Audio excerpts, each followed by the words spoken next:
So today I wanted to follow up on yesterday's lecture, continuing the study of the structure of the cosmic web. Actually, most of the attention I will start to devote on the dynamics of the cosmic web. That will be the mainstay of these lectures anyway. But before doing so, I have to actually finish the first lecture, and that is the statistics of the cosmic web, not the overall pie diagram statistics, but some more nitty-gritty stuff that will sort of quantify what our eyes have already told us to see. So let me go back to one of these tiny simulations of the web, of the network of filaments and walls, and study what will happen. First visually, so that at least you have an impression of what we are going to talk about. Right? So here, you may recognize it, is on the left-hand side is a dark matter simulation. You see the dark matter distribution, you see it is 0.56 billion years ago. It's not that, or 0.56 billion years into the Big Bang. And then look at the central and the right-hand side, because those are the filaments identified with the formalism that we have developed for this, the multiscale morphology filter, the filamentary network, and the wall network. And look at this evolution, right? So we already had an impression of hierarchical build-up of structure. So how is this going to be? So what you see is that clearly, starting from the beginning, you have the fine filigrees, the small filaments, but as we saw yesterday already, they, in the simulation, were actually contracting together and building up larger and larger arteries. And in the end, you see at the redshift of 0, we end up with a network that doesn't have small filaments anymore, but only these very large arteries, at least most of it. They dominate the thing. And you saw that the same thing happened to the walls, to the membranes. Let us repeat this thing again, because it's not a long movie, so you get a keen impression.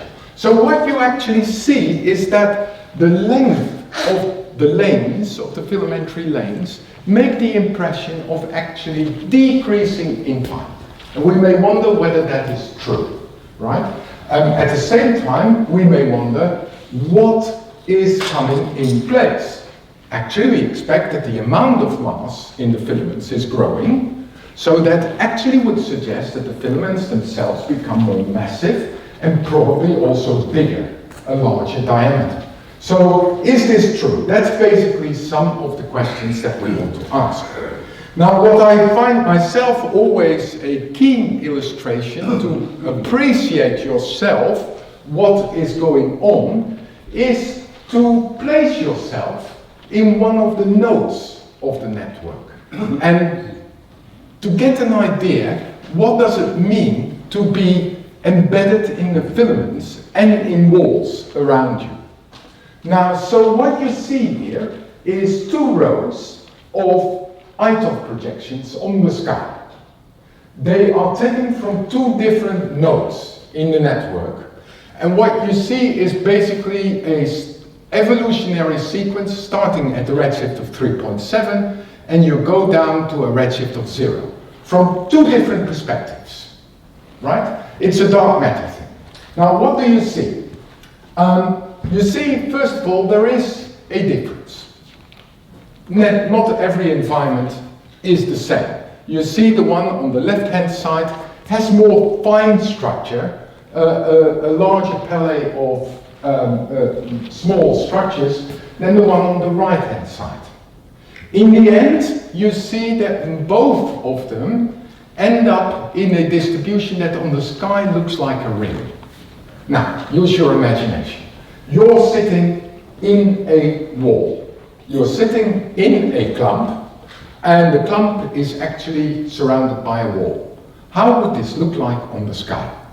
You look around us and you would see a ring, isn't it? Because you look in every direction, And it's almost like, you know, a circular thing, and so in each direction you see I'm seeing this thing, this wall, as a ring. What would happen if you live in a filament? If you live in a filament, then actually you see mass concentration in that direction and in that direction, but the rest there is nothing. So you see two hotspots on the sky. Okay, use that as guiding principle, and now look what's happening. On the left-hand side, you see there's a lot of structure around you, right? It's the, you know, a lot of small filaments, and then because of gravity, it starts to attract. The distribution of mass starts to contract anisotropically. We saw that yesterday. It starts to collapse into a planar configuration. Well, look at it. It really seems to do like this. More and more, it starts to look like a ring. And in the end, you clearly are embedded in a wall. But that's not the entire story, because the ring is not uniform on the sky. Look at it. You see here, already starting from the initial conditions, a concentration on that part of the sky, and radially on the other side, another one. And you see that actually more and more of the mass in this ring is contracting towards those hotspots. Why is that?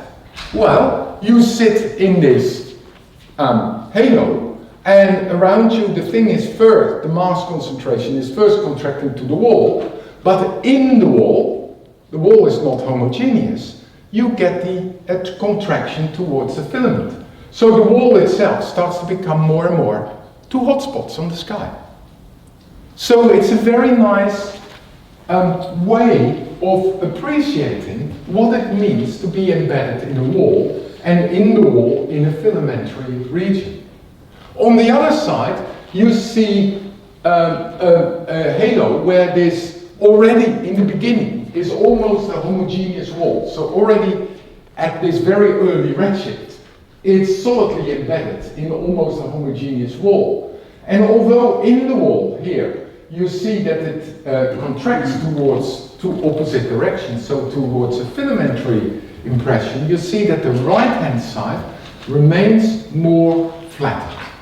So these are two different environments, and what you see immediately is the connection between nodes, filaments, and the filaments themselves in the walls. Exactly like the movie showed on the previous in the previous movie.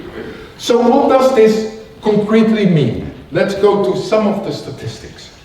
So when you looked at that movie, you saw clearly that the filaments were making the impression of becoming more and more concentrated into a network with heavier filaments, but fewer and fewer.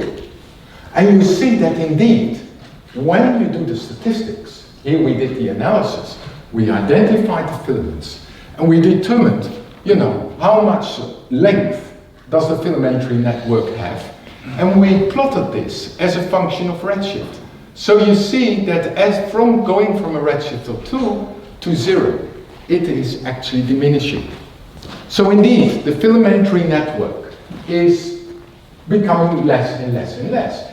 And it's the same for the walls. You saw that less and less walls are filling space, and you may wonder what's the surface area of these walls and how does it evolve as a function of redshift. And you clearly see that the walls are losing surface area, but the walls, individual walls, become stronger and stronger. Their surface density is growing. We will see that in a certain moment. Next question you may ask, and that comes to the question, is there, we saw already, is there one scale, or, you know, are these filaments and walls, are they uniform, or what? And here we see this is far from. It's not like you have a uniform highway at all. And you see that here with a few examples of filaments identified from a simulation. And look here, we plotted as a function along a filament. So we sit here at the beginning of the filament and we pursue all the way along the filament, and we wonder what's the density along the filament. And here you see each color is a different filament. Notice that there is a few ones that are very small. They're the small filaments. So they end up very fast. And then you have some that extend even over 30 megaparsecs, the equivalence of, I learned Perseus, viscous supercluster. I was corrected by that, for that yesterday by Guido. And then you see that these filaments are really non-uniform. So the mass distribution along the ridge of the filament is actually changing, because there are all kinds of matter concentrations in there, clumps and things like that, groups, clusters, stuff like that. Also notice that this, the vertical axis, that is actually the linear density. So the density, the amount of mass per length along the filament. And you see it jumps up and down, but not only that. If you look, for example, the green filament, or here the brownish one, there is an order of magnitude difference. So there is a huge variation in the density of the filaments. And look at this is logarithmic. So here you have a filament that is 100 times less dense than one of these big arteries. So the difference that you saw with your eyes, these tiny filigree tendrils, as they are often called these days, they are really very, very minor with respect to this big artery that has a surface density, linear density, sometimes more than 100 times more. So both within the filament and amongst the population of filaments, there's a huge variation.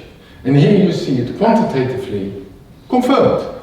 And then you may ask yourself, what is the diameter of the filaments? What would be a typical filament?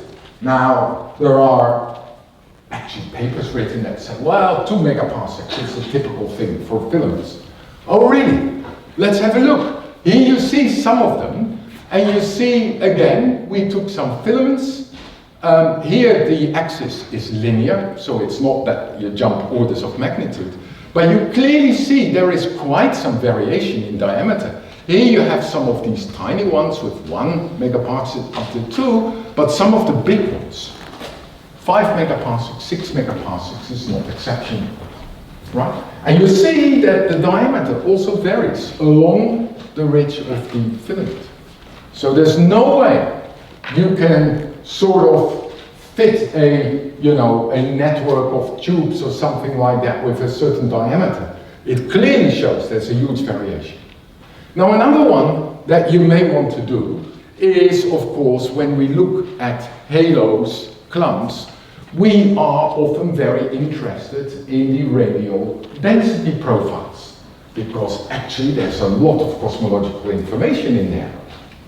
But wouldn't it be interesting to look, for the same token, at what would be the typical density profile perpendicular to a filament or perpendicular to a wall? How does it vary, right? They're not uniform tubes. How would they look like? And here you see some of these. This is actually averages of populations. So we basically looked and grouped them into various groups. So filaments with 1 to 2 megaparsecs, the minor ones, up to 6 to 8. So 6 to 8 is these big guys. 1 to 2, that's those small ones. And then we calculated the average profile that you would expect of these filaments. So we took along the filament, each time we looked at the density, tossed it all together and averaged, because otherwise you get such a huge variation that you don't see the systematics. So you clearly see that the small filaments have a profile like this, but they do have a sort of a nice profile. They peak at the center, then they drop off.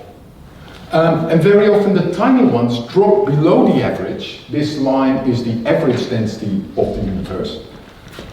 So it becomes underdense, and then later on they start to pick up again. So they're quite confined. Actually, these guys are mostly the guys living in the voids. So it's no coincidence that this drops below the average density of the universe. These guys, you see, the big arteries, they extend all the way, even beyond 10 megaparsecs. They are still overdense, right? So they're still very massive overdensities, and they really dominate their environment. You can play the same game for the walls, and here actually you see that in that case, for example, the tiny walls immediately drop below average density. That's because walls, more than filaments, are mostly living in voids, large voids. That's where you find most of the walls, while the filaments are usually more in the overdense regions. So you can play all kinds of funny games and study what's going on. For example, we looked at the filamentary network and we saw that most of the filaments at a high redshift were small. Now, you might think when these filaments are contracting together and building up all the larger filaments, that it's always the same mass that is actually getting together. But that's a simplistic view. Actually, these structures themselves, the highways of the universe, mass is moving through them up to other structures. So you may actually ask yourself the question, if I'm living today in a filament, where did I come from? Right? Where was I at a redshift of 2 or at a redshift of 1? And that's what these things actually are saying. So for example, here we did statistics and we wondered, for example, here, if you look today at the nodes, where was I at a redshift of 2? And you see that a lot of that stuff here is colored orange. And look here, this is the fraction. You see that most of the stuff that today is in nodes at a redshift of 2, 80% was not in the nodes. It was in filaments. And later on, at a redshift of 1, it was still 70%. But lately, all of that stuff moved into the clumps, right? If you ask the stuff that is now living in clusters, where was it at redshift of 2? It was somewhere else. It was not in the clusters. That means a lot of material was transported along the cosmic web towards these high-density regions. Right? You can ask the same question with the filaments. And then you see that actually the story is slightly different. Because here you see, I'm living in a filament today. Where was I at the redshift of 2? And you think that actually 70% of the mass that was in filaments at the redshift of 2 still today is in filaments. Yesterday someone asked afterwards, what will be the fate of the filaments, the mass of the filaments? Will it disappear? Actually, this already is an illustration that filaments will not disappear. The stuff that today is in filaments, if you would draw this up to an expansion factor of 100, most of it would still be in the filaments. So filaments are pretty strong property of the mass distribution. But you see, that's not all. You also see that actually a fair fraction, up to almost 25%, of the mass that today is in filaments came from the green, that's from the walls.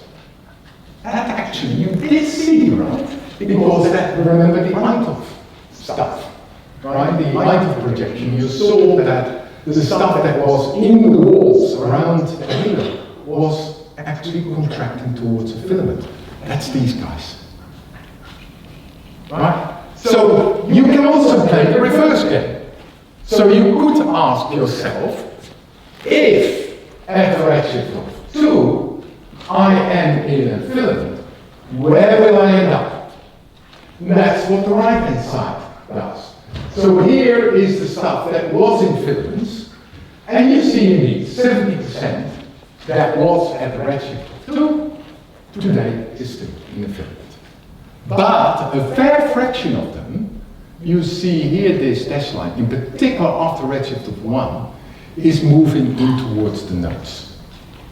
Right? So these filaments are indeed transport channels, along which mass is moving in towards the nodes. So it actually confirms that image. Look, by the way, a very interesting one for the ones who are interested in voids. And I know that in this room at least 2 people are. One of them is the chair. So the stuff from the voids is moving out of it. 50% of the stuff that was in voids at the redshift of 2, in the meantime has left. Walls, filaments, whatever. You see that it's all going there. So the voids are becoming more empty. They're losing mass. Turns out they not only expand, we'll get to that today, but they also become more empty. They lose mass all the time. So that's what I would call web migration. Right? So the web is actually a very dynamic structure. It's not only that it's there, but it's constantly changing its structure in terms of how many filaments there are, how much length the filamentary network has, the same for the walls, but also the material in these structures is moving themselves. So actually, it's very dynamic all. Now you may also ask yourself, can I learn something about the evolution of the filamentary network? So what we actually did, is at the time my PhD student, Marius Cotin, who did a lot of the design actually of all these methods, he actually devised a way of checking up the filamentary network in its individual branches.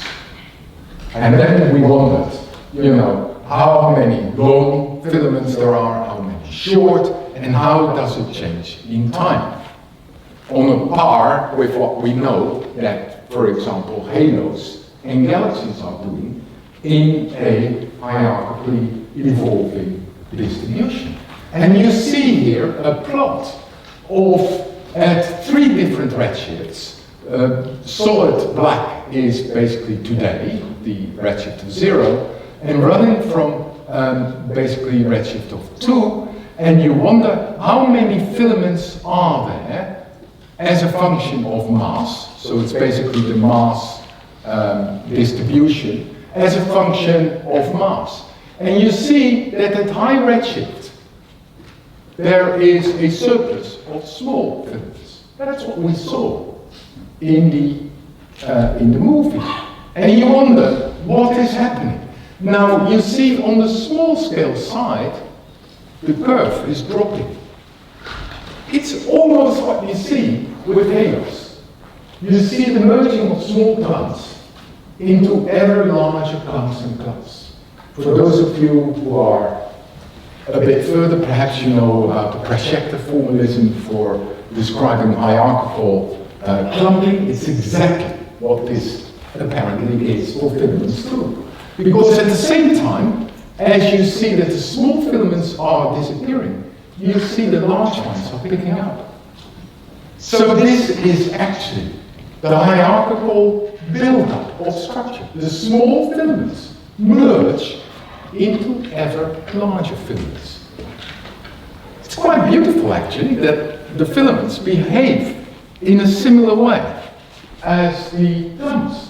And so you could ask yourself, what then with respect to, ask yourself, for example, for surface density, right? You can play the same game, and here we did again. So here you wonder surface density, right? So you see at high redshift, the surface density, there at high redshift, it's mostly the faint filaments. They're disappearing, and they're building up stronger and stronger, thicker and denser filaments. So you see that it's not only a matter of playing nice movements, but you can actually do this as analysis. Of course, this is all theoretical, and to put this on a test on data will be a major challenge. But the fact that we do see this means, and that it is very systematic, means it is a problem worthwhile to explore further. There is systematic behavior in the network. Okay, let me then stop here for this. Oh, I will need a little bit of help because my Polish is not sufficient to be able to assure myself that I'm not pushing the wrong button. I'm going to the next presentation. Yeah, okay. I might have caused a disaster, and then you never know, right? Still remember one day when I was a student, I pushed a button, and then suddenly all the files were disappearing from the directory. I mean, you get a heart attack almost if things like that happen. It could happen, right? So the follow-up of this lecture is what we already alluded to yesterday, a little bit in the background, is the dynamics of the cosmic web. And that, personally, I find myself the most interesting topic, and there's a large range of issues where we can look at, and where we can actually look both theoretically as well observationally to the imprint, the influence of the cosmic web. And that's what I wanted to sort of this year make the main focus of this set of lectures. So, dynamics and formation. Don't be scared for the program, because there's a lot of different aspects that you may actually look into, and all related to the various issues related to the cosmic web. And here I have a whole list, and I probably won't be able to cover everything, but at least there are a couple of things that I want to look at.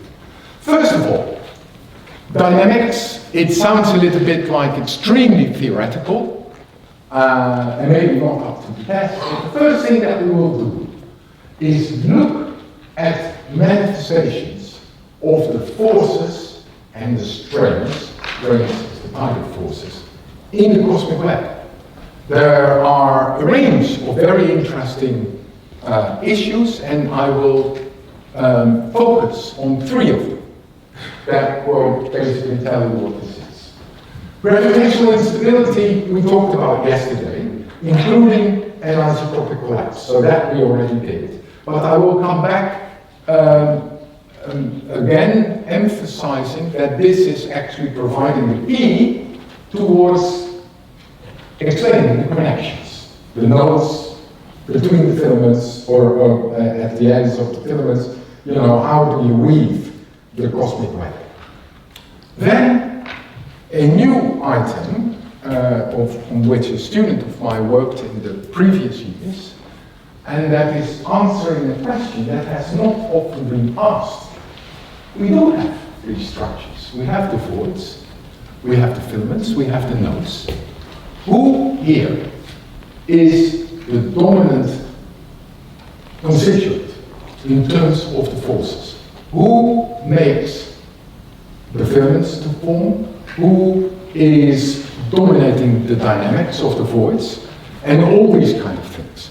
And actually there are some surprising findings, ones that I like very much, because the end of the story is that voids are absolutely dominant in determining the structure of the cosmic web. on dynamical grounds. So not just what is it good for. I still remember 20 years ago when as a postdoc I gave a talk at a famous institute where I did work, and the famous director asked, what are they good for? This will be the answer. They are. After that, and today I certainly won't be looking into that, I will be addressing something that over the past years has become more and more drawing attention, and that is not only looking at how things move, but do the full phase space dynamics, 6 dimension. And what we will see then is that the motions, the flows of mass in this cosmic web is providing very interesting information, and that actually everything coincides. Filaments are regions where different mass streams get together, and we now start to quantify this, and it will actually lead to some beautiful, as yet, mathematical models, and I will call that the caustic skeleton. Tomorrow I will be talking about this. It's reviving old theoretical material from the times of the Soviet Union, when people were looking into that to try to model it. But it actually turns out to provide us a very, very powerful analytical model, although we needed actually some extra input in terms of criteria to do this. And I'm very enthusiastic about that, so I want to show something about it tomorrow. So, manifestations of the forces in the cosmic web network. Things that we can see, so that at least you know that we are not talking only about some nice analytical expressions in some computer models. So, the question is, can we actually see the imprint of the cosmic web in the motions of mass in galaxies? Here you see the flow field in a large computer simulation. Okay, that's theoretical. You clearly see the huge artery along the diagonal of the image. On top of that, superimposed, you see for each mass element the arrow velocity vector of these mass class. So you see a large void on this side, and you see a large void on that side. What do you see? You can see it beautifully. You see mass is streaming out of the voids, right? So that is a clear expectation that this will happen. Question is, can we see it? You would say, no way, because there's nothing in the voids. Yes, that's a good answer, but it's not completely the complete story. Actually, people did see it, and I will show it. The most interesting thing is here along the filament.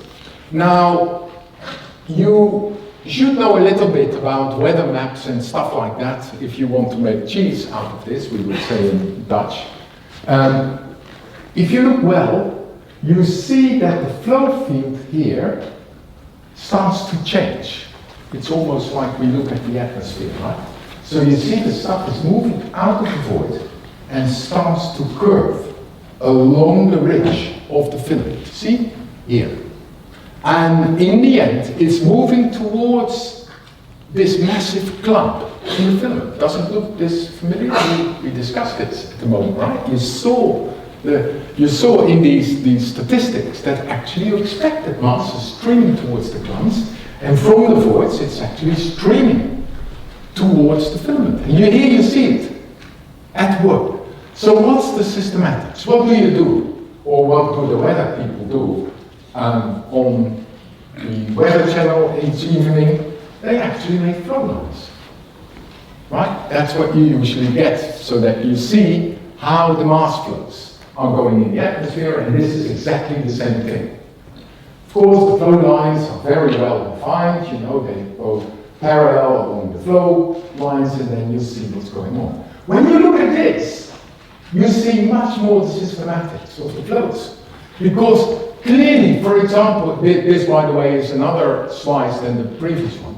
Look at this one. That's a void.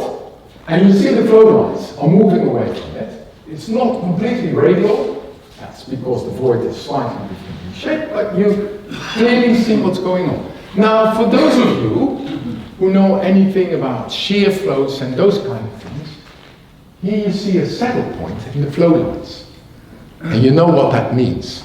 That's a shear flow, right? So a filament actually goes along with a shear flow in the flow lines. We know these things from elements. We know that actually when you look at a flow field like this, you know that it's actually constituted of different components. There is a divergence, as it's called. This is typical for divergence. It expands or it contracts radially, right? It's divergence V, as we learned in calculus. The shear is actually what you see over there. And there's another component that you may know from your hydrodynamics. There's vorticity. There is no vorticity here. On these scales, there is no vorticity yet, because the early universe started, as far as we know, without any vorticity. It was only a so-called potential flow that's streaming in or streaming out, and shear. So, clearly, you can see in the flow lines the signature of the different morphological components of the cosmic web. The shear flows along the walls will be slightly different from the ones along the filaments. Why? Well, if you have a filament, stuff is moving out and it's along two directions, along the edge of the filament. While in the wall, it goes like this, right? It goes along the plane. And actually, there is one of the techniques proposed by Yehuda Hoffman and Noam Libeskind, very much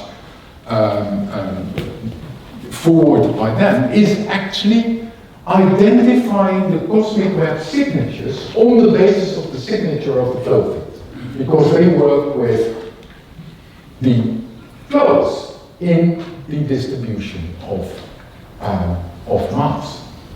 Is there any hope that we can do this in the reality, in the observational reality? It's a very tough game. The reason is that we will have to look at the flow of mass on top of the Hubble flow, right? So there's the universal Hubble flow, and on top of that you see motions, and it's measuring those motions of the galaxies that would allow you to determine what's called the peculiar velocities. The velocities of mass with respect to the Hubble flow. Well, we know that actually when we determine the distance to galaxies, we actually like to use redshifts. But those redshifts are dangerous. Yes, in the ideal frequent universe, the redshift is directly proportional to the distance, h times r, as Lemaitre and Hubble found. But if there is an extra velocity because stuff is moving, then the redshift is actually the combination of both h times r, the Hubble flow, plus that peculiar velocity, right? Now, that makes it difficult. That means that you can only learn about the peculiar velocity if you determine the distance to the galaxy, not on the basis of the redshift, but in another way. And that's very, very cumbersome work. Just very difficult. But at least there's a group of people who by now, and in this, I must really say that Brendan Tully one of the Tully-Fisher relation, etc., is the leader at the moment in this effort, who is actually leading the effort to build catalogs of peculiar motions. And the promise is huge. Why? Well, on these large scales, that is the scales where of a few megaparsecs or more, when you average out those peculiar velocities, you get maps like this. This is a map, actually, of the local supercluster plane. We are here at the center, and if you look well, you see that we are flowing in this direction. That's the direction of the so-called great attractor, the normal cluster, and the Shapley concentration. And not with a small flow. We is our local group, or galaxy, have a velocity of no less than 617 kilometers per second with respect to the Hubble flow. Put it in perspective. Earth is going around the Sun with 30 kilometers per second. The Sun is rotating around in the disk of the galaxy with 220 kilometers per second. All dwarfed by the extra peculiar velocity. So it's not a small effect, eh? 617 kilometers per second. And a lot of this stuff is moving like this. Now, the beauty of it is that while we know that for a certain mass distribution we could calculate the gravitational force, on those scales we have the lucky circumstance that the density deviations are so moderate that the corresponding flow velocities, v, induced by the gravity, is 1:1 proportional to the gravitational force. This also is exceptional, right? If you take Earth rotating around the Sun, the gravitational force is 90 degrees opposite to the flow, right? Because we're rotating like this, the gravity is this is velocity. On cosmological scales, they are pointing in the same direction. As long as what we call is not linear. So what is the state of the art? Can we actually find systematics in there? I mean systematics in terms of outflow of voids, shear flow along the filaments, and towards the walls. Can we see the dynamical imprint of mass moving in the universe? Here you see this by now is cosmic flows too, so this game started in the 1980s. Then it ended in 1999 because by that time the systematics had become so dominant that the field was given up. I was at this conference in Victoria in British Columbia, and it was the only conference I ever attended where at the end of the conference people didn't say what a beautiful future lies ahead of us. That's usually what does. If only the government gives more €1 billion and then we can build a new telescope. No, at the end of the meeting it said it's hopeless. So let's stop it for the moment. We can't get the errors down to the level that we can do this. Up till around 12 years later, Brendan Tully took up the stick and started his Cosmic Flows survey program. And here you see Cosmic Flows 2. Within a very short time, within any weeks, we will get Cosmic Flows 4, which will be almost filling the volume of the Sloan survey. Of those, they determine the peculiar velocities of the galaxies. Not easy to do. Now what do you see here? You see us in the center, and you see the arrows. Red means they're moving away from us with respect to the Hubble flow. Blue means moving towards us. Now the beauty of this is, and I won't go into the details for that, but this motion is so-called potential flow. So it's the gradient of a velocity potential. So by measuring only the radial velocity, you have enough information to get the velocity potential And therefore you can get the full three-dimensional velocity map. Isn't that beautiful? You're measuring only one direction and you get everything for free. So this is the map that comes out. Us at the center, and you see that according to this cosmic flows tool, by now it's been a little bit more, but you see the blue and the black is underdense, implied by the motions measured over here. Green means it's overdense, and you see on top of that is the flow lines. The same flow lines. What do you see? You see that we pull Milky Way, we align sort of on the beach. Right? It's almost like on the edge of zero. We are around here, near a void. We actually learned about that yesterday. But look at this one.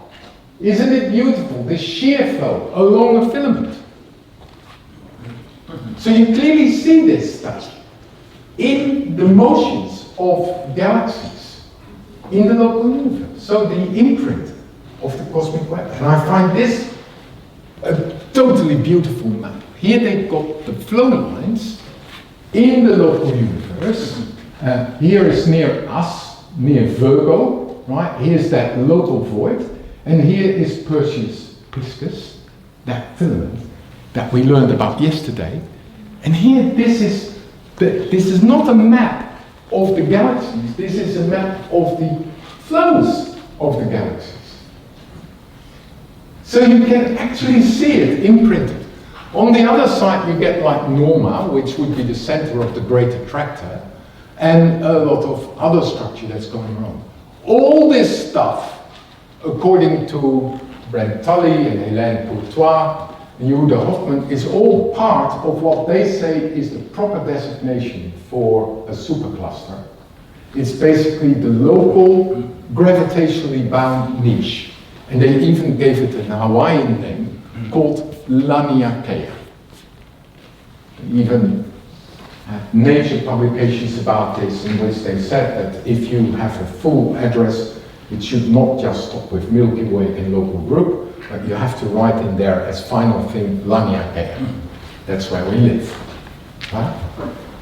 It goes now, it has been improved so well. And for those of you who are interested in the breaks, I can play you a movie that this group of people made. It's absolutely stunningly beautiful.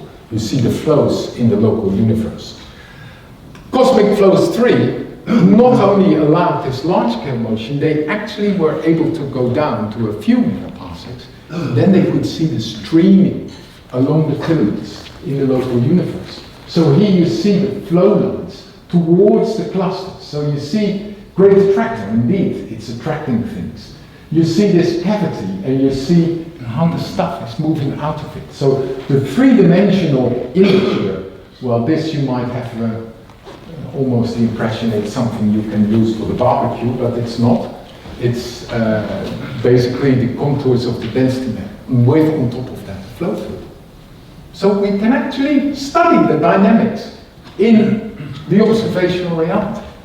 So one other thing is, could we then learn something about the voids?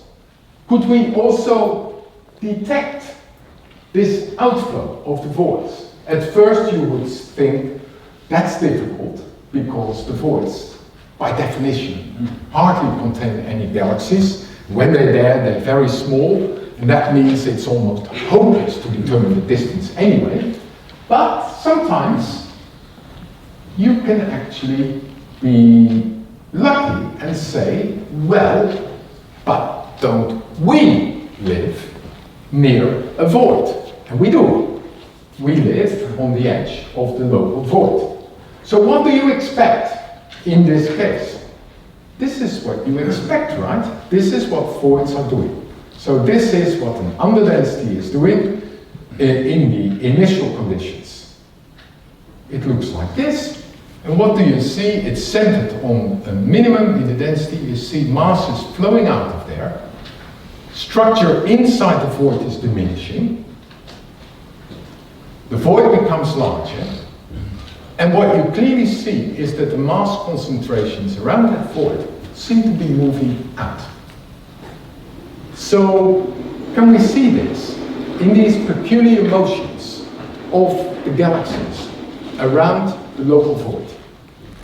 Because that's so nearby that the signature should be there. Now actually, voids are, in terms of velocity, rather interesting objects. When you look around them, they have this flow field, very typically, and you see that in their interior, they typically have a almost uniform density profile. No matter how they start, around minima, because of the flow out of the voids, they become flat. Hey, that's almost like a super duper extra universe, a low density universe, right? You have the average uniform density of the universe, and then you have a region where the density is uniformly flat. Low, it's like a low omega universe. That means that the flow in that region almost behaves like a Hubble flow, but with a larger Hubble parameter, a super Hubble parameter. That's the question. Can we see? And yes, again, it was Brent Tully who managed to do this. He looked at the local void, so this is the local void. We are around here, and he managed to find some galaxies that were lying on the boundary of that local void. And they were so nearby that he could use the best way of determining the distance to these galaxies, and that makes use of the tip of the giant branch of an HR diagram of that galaxy. Turns out it's very sensitive, and you can use it as a very precise way of calibrating the absolute magnitude of that galaxy, and then you're there, right? Then you have the distance. So he did that of 2 or 3 of those galaxies, and what he found is fantastic. You look at the flow of these galaxies, and you see that the orange was actually the flow out of that region. And you could actually decompose it in a component here. It's around 150 kilometers per second moving towards the Virgo cluster. But the most interesting one was this one. 200 or 250 kilometers per second that galaxy got because it was feeling the void. Also we actually do feel the presence of this local void, but it was on the basis of these galaxies that they were able to show what approximately the magnitude is. That is, for us in our environment, it's also must be approximately of the same size. So you yourself have a velocity extra with respect to the universe of more than 200 kilometers per second.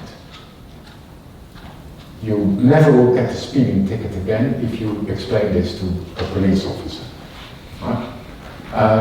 200 kilometers per second, it's quite, I mean, I still remember that when I was a grad student and I was interested in voids, and I got to hear from very noticeable people, voids are not interesting. Jesus, we get 200 kilometers per second from one of them, right? That's the same velocity as the sun has around the center of the galaxy. So these are really substantial contributions. So what about another aspect of, let me see, I'm looking into there, so galaxy alignments. How much time do I have, Guido? Another quarter of an hour before? It depends on question. In a rough an hour, but let's see how far we get. Now this is something that we looked in over, well, we started more than 10 years ago, and there's now a lot of groups who are starting to look into this. You would think that, okay, I can see our velocity flow with respect to the Hubble flow. I believe that. But you told us also about the importance of the tidal forces, because they are informing the filaments and the walls, and they take care of the anisotropic collapse.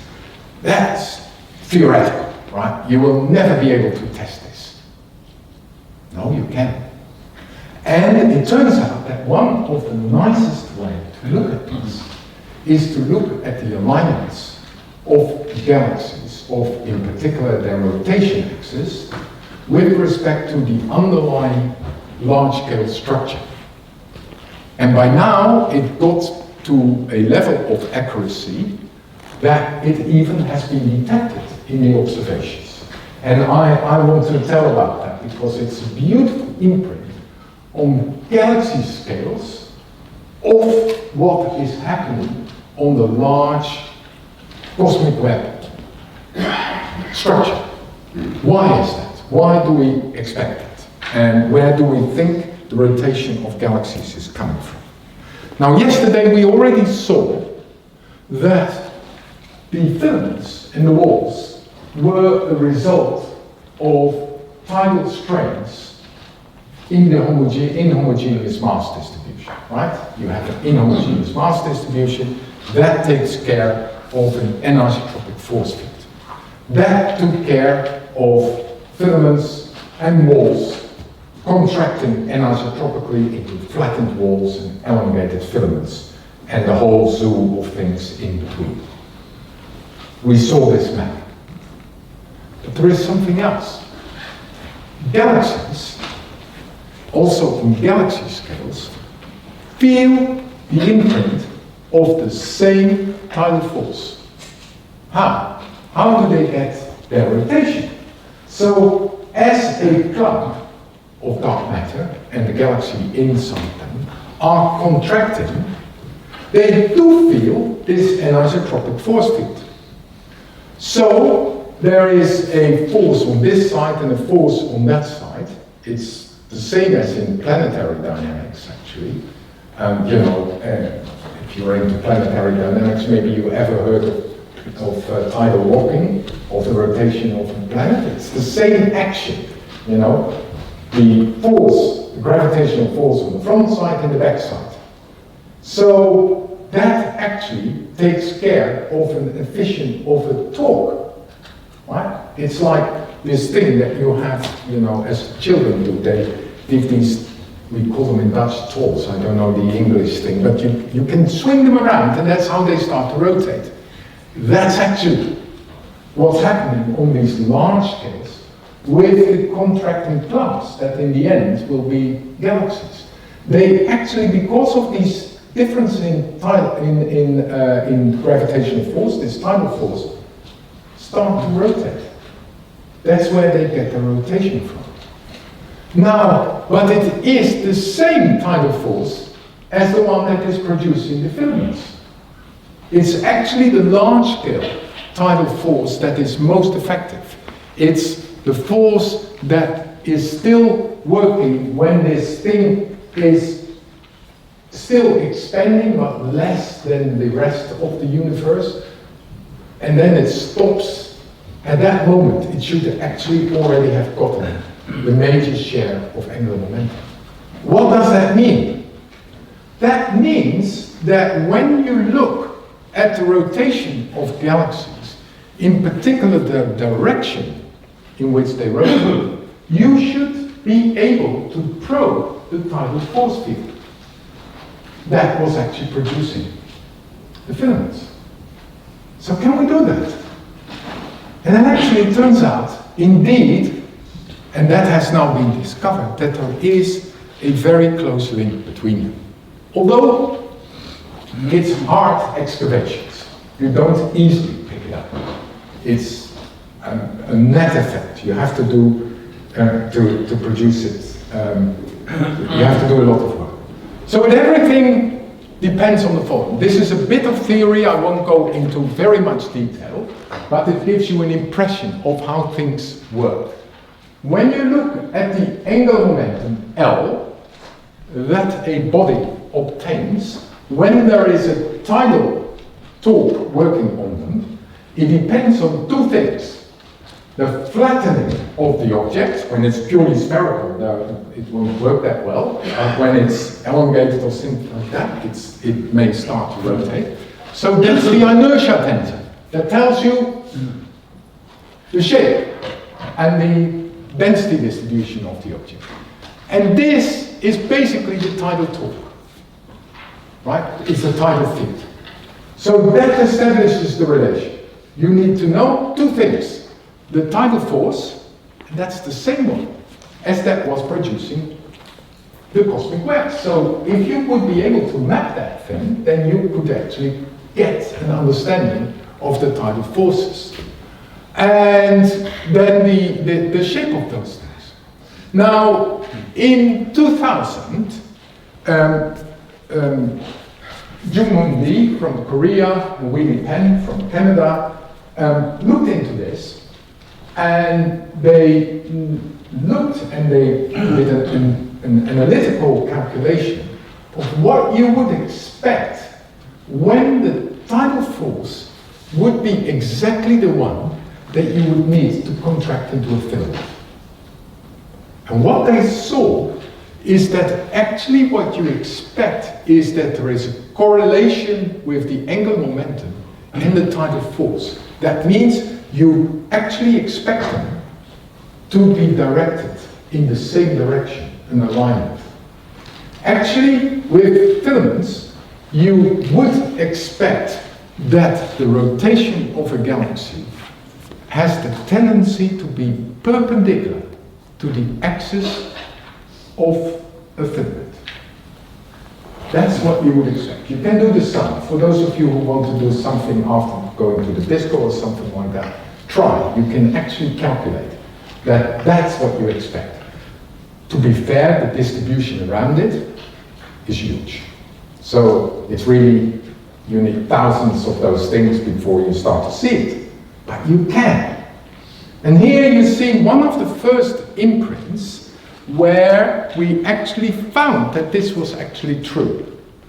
We looked in the Sloan Digital Sky Survey, at the time it was DR5, and we, to get a clean signal, Miguel Aragon, who was at the time a PhD student, looked at the galaxies that were face on the sky, because then he would know exactly where the rotation axis would be. And at the time we already had the technique to find the filaments in there. And so although the sample was tuned down a lot with respect to the total sample of galaxies, only the ones that are, edge on, then we could do the statistics. So for example, this is one. And you see indeed, this galaxy was really exactly 90 degrees with respect to the filament. This is a real filament, by the way, seen along 3 directions in Sloan. Edge, edge, and here you see it right on top of there. And you see it's rotating perpendicular to it. So when we did the statistics, we didn't have a few. So we looked at cos theta. So this would have been the expectation if the rotation axis would be completely isotropic, shapeless, and there would be no imprint of the cosmic web. But you see there's a large surplus of galaxies that were rotating perpendicular. Okay? So it's real. The alignments are there. But it's not the whole story. And this actually goes even further than the tidal forces. It actually has to do with the migration flows in the cosmic web. So when Miguel looked at this, he found something remarkable. He looked, and this was first theoretical, way before measurements could do it. So sometimes theory is indicative for new findings.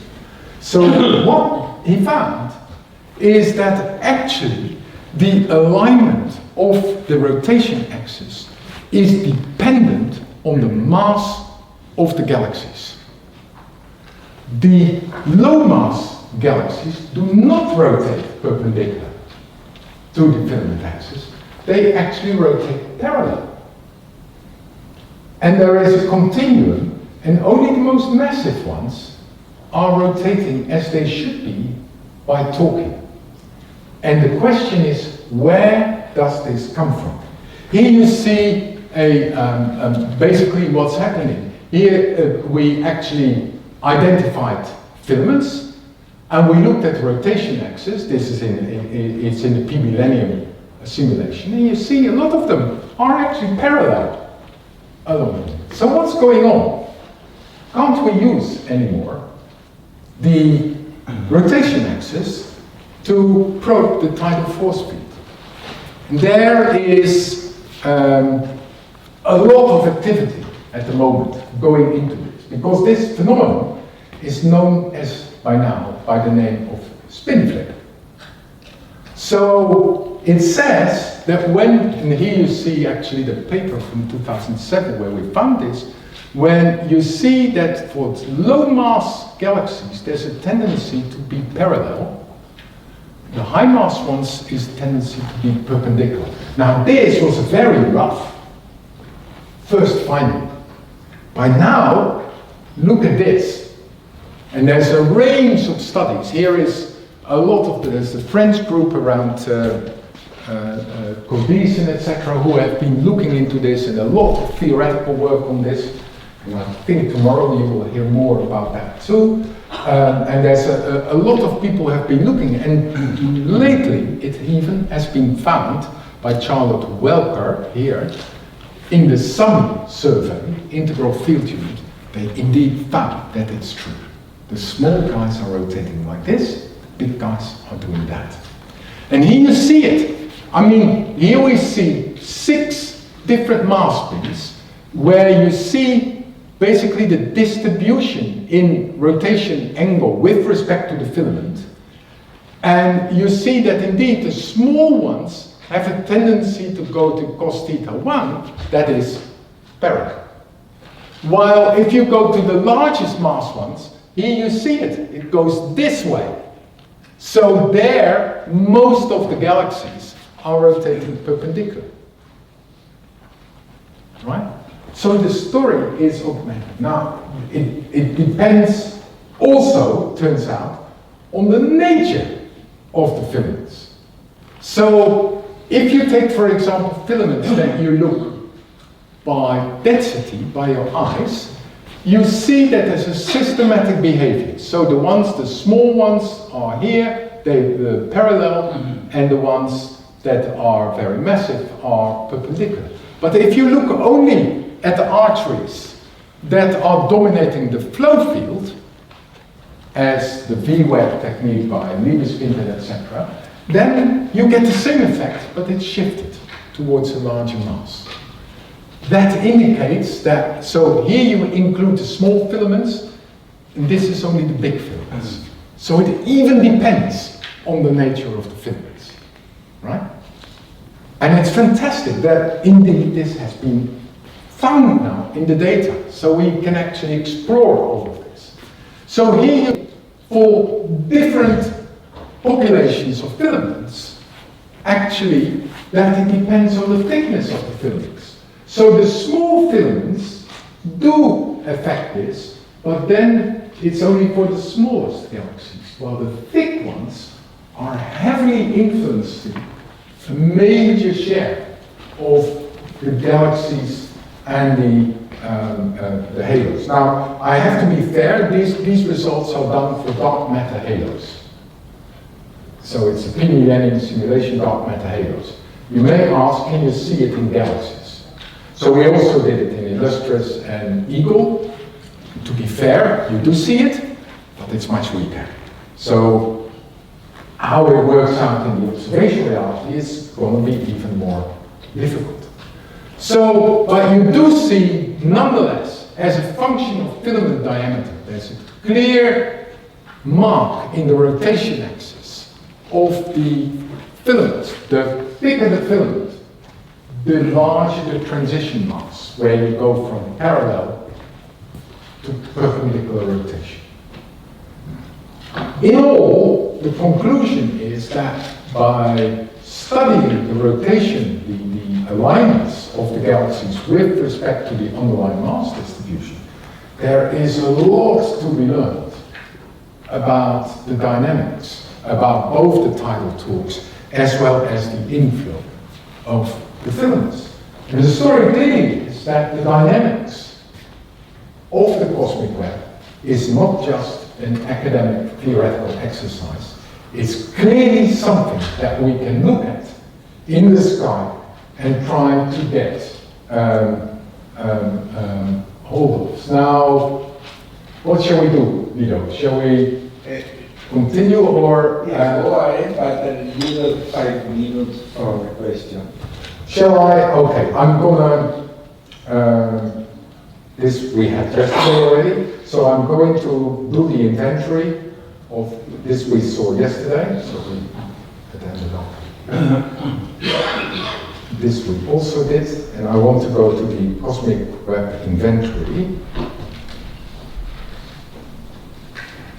Okay, the force field inventory. So now we know that we can do the dynamics. Question is, who are the main contributors to all these forces and all the strains? Right? Is it the voids? Is it the filaments? The walls or the clouds?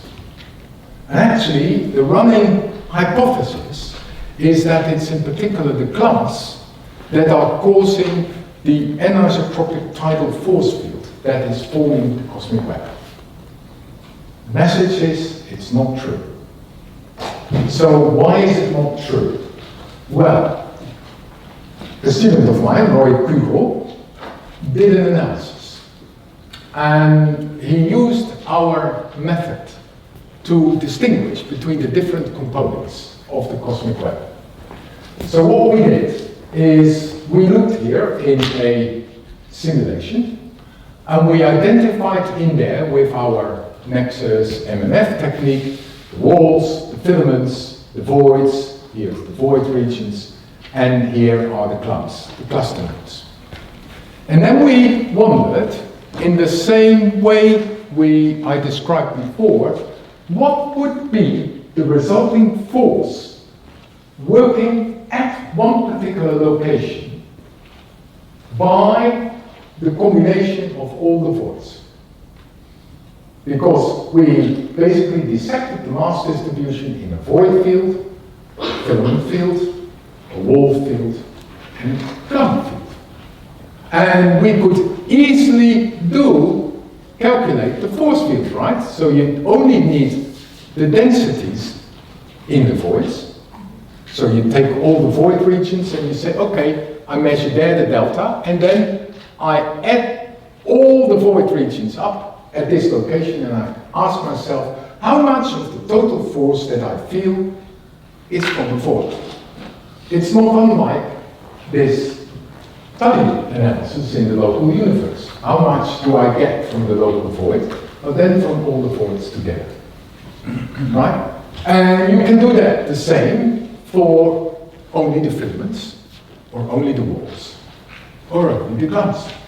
And then you do it at every location. And you ask yourself, if I am in a void, how much do I feel the presence of a filament? Or how much do I feel the presence of a big cluster? Right? Is it true, like some said 20 years ago, that voids no importance? Right? Of course, turns out not to be the case at all. Voids are extremely important, even though they are underdense, but they're so huge. So gravitational force goes proportional to the amount of mass divided by distance squared. If you occupy most of the volume, then the chance that you are close to a void region is of course pretty substantial. So actually they may add substantially. So the question was, how much do I feel at a certain location from a void region? So for example, we wondered, here I'm sitting in a void. How much do I feel from the voids? And here you see that actually living, this is what you would feel in the void from the void distribution. But this, you see, is the complementary filament distribution. So you see the fact that you ask, I'm sitting in a void, so I only have to take into account the void. No way. Look at it, you have to, the filaments are pretty damn important, right? So very often you see that people in analysis of voids, for example, they think, okay, it's only the interior of the void that's important, the rest I forget. Wrong. You have to take that into account. On the other hand, you see that the forces from the nodes, that's a really disappointment. They're not very important actually. Look at these errors compared to, you know, they're not much stronger than the voids. They're weaker than the filaments. And only near a clump, they are important. So if you say, I'm going to look at the flow field around the cluster and how things are flowing in, yeah, near the region of the cluster, it's okay to confine yourself to the cluster, but very soon you will have to take into account the filaments. Okay? So how does this all look? Now this is the complete field, right? This is focusing in. Look at this. So you see, this is the influence of the voids. It's nice, isn't it? You can sort of see all these outflow, all these bubbles flowing out. That's how you would expect voids to do. And here you see the inflows in the glass. And there you see the filaments and the walls. So who's winning in the game? So you could ask yourself, over the entire volume, could I ask, do the statistics, and ask what fraction of the total force I owe to a filament? And I do this for all the locations in the universe, and I do the statistics. Well, here you see it. 60% is the peak.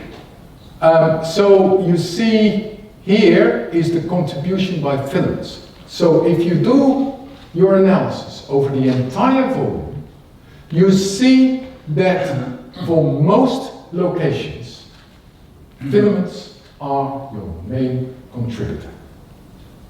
So in terms of forces in the universe, filaments are not only the most prominent in terms of what you see, it's also the most prominent in terms of what you feel.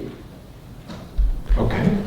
Now, when the theory of cosmic web, or the name of cosmic web was coined, it was done on the premise that the clusters were actually the main contributors to this force field.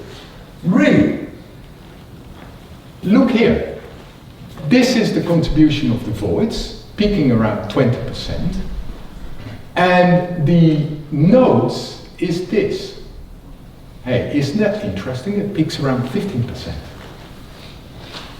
Actually, the voids are, on average, when you look at this, more important dynamically than the clumps. Yes, of course, near the clumps are important, but if you look at the entire volume of the universe, it's the voids that are more important than the filaments. I would love to have given this answer 20 years ago, but I wasn't capable of doing it at the time.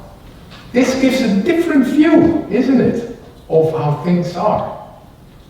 So clumps are not that important, and actually walls are slightly less important than the clumps, but not that much. More. It's also because they're very extensive objects.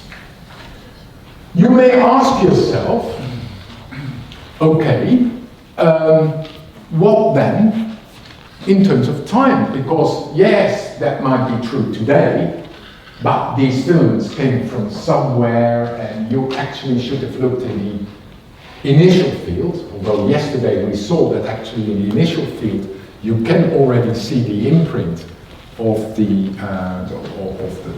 filamentary pattern. So what at higher redshifts? And there you see that actually in blue is the filaments. No matter what, up to high redshifts, filaments are the dominant contributor, always. Even when they were much smaller, they were still contributing most. While the voids, that's the orange ones, they are important all over the, at least what the simulation was allowing us to go to a redshift of 3. And the clumps are only kicking in recently. Why? When we looked in the first half hour at how much mass there was in the nodes, we saw that only recently there's enough stuff flowing in from the filaments into the nodes, building up their mass. And that's why nowadays they start to kick in more heavily. But at high redshifts, dynamically, they were not that important, at least not according to this analysis. I wonder whether we should continue this tomorrow with the tidal forces. I think so. I can already give you an answer. For the tidal forces, the voids are the most important contributor. And it turns out that voids are actually the guys who built the cosmic web structure all over the place.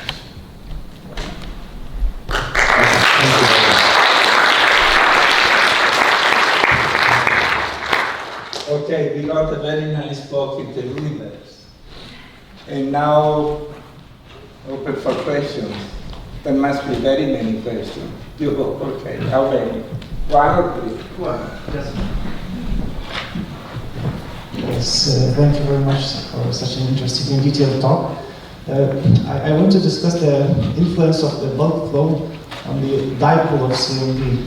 So, because as we know, when we look at CMB, the first thing we see, of course, we have the monopole, but then we have a dipole. Yeah. Usually we interpret it as the motion with respect to CMB frame. However, if we have acceleration on one side and deceleration from the other side coming from the bulk flow, then we have to be careful what we do with the data. Which part of the dipole we push to the kinematic aspect and the other one. Yeah, we have to be a bit careful. Of course, what do we mean by bulk flow? That's number one, right? If you mean a flow that goes through the entire universe with a preferred direction, that's probably what you mean, right? Some others actually call bulk flow the average flow within a large region. But then we can discuss about whether this is actually a shear flow or whatever. It is a question that was of a lot of interest. Certainly, 20 years ago, there were many papers that addressed the question: where does our galaxy get its 670 kilometers per second from? And the idea was exactly what I talked about, that this was due to the inhomogeneities, the mass concentrations in the local universe. So then you can play a game. You can actually say, okay, why don't we average out all the mass concentrations in shells of different radius, add them up, because it's the same thing, right? You do the same integral as there, but then on the basis of distance.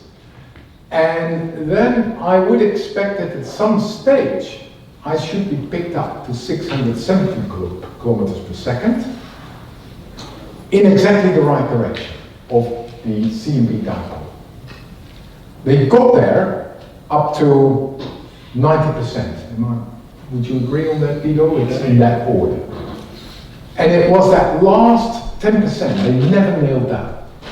Now, the idea is that there are mass concentrations outside of the surveys that were used to do this analysis. Recently, there has been a revival of this discussion in a few interesting recent papers actually. The cosmic flows stuff led around 4 years ago to the claim that there was a huge void outside the cosmic flows region, so you couldn't see it, but you could feel it, and they called it the dipole repel. It would be a huge void. And that was the last thing we heard about it. It became silent. For a good reason. It turned out, I heard from inside information, the data was simply not good enough to substantiate this. But then, recently, Tom Shanks and collaborators looked again at two-mass survey. And yesterday from Martin we heard about the two-mass survey, etc., which is a very, almost complete. And they really meticulously took care of the magnitudes involved, because a slight error in magnitude, of course, immediately puts a thing further away or not. And they claim that actually a void at the edge or just outside there is there and might actually contribute to the dipole. At the same time, there is another group, actually Carlos Frank from Durham is also involved, but it involves Jens Jasje and Rien, who actually use two-mass for reconstructions. I showed yesterday reconstructions. So they actually also did a Bayesian reconstruction, and on the basis of that they did some simulations. Sibelius they call the simulation, because one of the main authors is now having a position in Helsinki, so Sibelius is important and composer. And there they also found that the implication is that there must be a huge void-like region on the edge, pushing. So it might be that there are apparently structures that are sensed in the local universe that are contributing, and they would add to this dipole. So that might be one possibility. Now, what I thought was also an interesting possibility, totally theoretical, but it is an interesting suggestion. The dipole in the cosmic microwave background is usually assumed to be entirely due to these mass concentrations. But it's because we do not have actually any good error bar on the dipole, intrinsic dipole, in the cosmic microwave background. Right? Because of cosmic barriers, thing like this, you can't see. So there are now papers that say, well, maybe there is a huge intrinsic dipole that we do not know of, and perhaps we'll never really know of. Anyway, and that would explain why we never got one and one together with respect to those dipoles. That would induce a really cosmos-wide bulk flow, and things like that would entail. Perhaps, they pushed it really far. They said, that might be the explanation for the whole tension and stuff like that. There are thousands of suggestions for that, but, interesting idea, but, the lesson to be learned is, we still don't know for sure. Thank you. Okay. This was a very basic discussion. Did you all get it? Yeah, I hope so. Okay, go ahead. Last question, yeah. Yeah, I have a very small question. Thank you for the very interesting lecture. So, you speak about the galaxy orientation of the galaxy rotation in filaments. What we can see about the orientation of the galaxy rotation in voids? For example, our galaxy located in the local voids. So. Yeah, well, I would rather say we're on the edge, right? So that's why I said we live in a beach, You know, on the one side you have the local void, it's the ocean, and then the local supercluster plane, that's where we are sort of an outskirt of. There's not that much known about the rotation of galaxies in voids, simply because there aren't that many galaxies, let alone any idea that we could have of the spins of galaxies inside voids. There have been studies of the spins of galaxies on the boundaries of voids. It was 10 years ago, some Patiri, a Spanish guy, and someone else, and they claimed that indeed they saw an alignment of the spins of those galaxies on the boundaries of voids and the orientation of the boundary. It never really got substantiated. It would be interesting for that purpose. Now, with respect to what you would expect theoretically for the tidal talking inside the voids, it would not be very strong. The tidal forces are quite dominated in those regions by the voids themselves, but it's not very systematic in a sense. So I would doubt whether we would get a clear signature like we get for the filaments in those cases. But perhaps I'm completely wrong. I know that a student of mine looked actually with respect to not so much the spin direction, but the amplitude of the angular momentum, so the speed with angular momentum. And then when you take a large simulation, like for example P millennium, and identify the voids in there and then the void things, then when you average things a lot, then you see indeed the average spin goes up towards the edge of the void. But it's a very strong, uniform effect, but not strong, but a systematic effect, but not, a huge growth. But you do see that the ones in the center, the implication is the ones in the center rotate less strong than the ones near the outer parts. And I would expect that, actually. Okay, Sandra. Any other question? Yes. Yeah, so you talked about how the filament diameter and the transition mass of the spinning galaxies depend.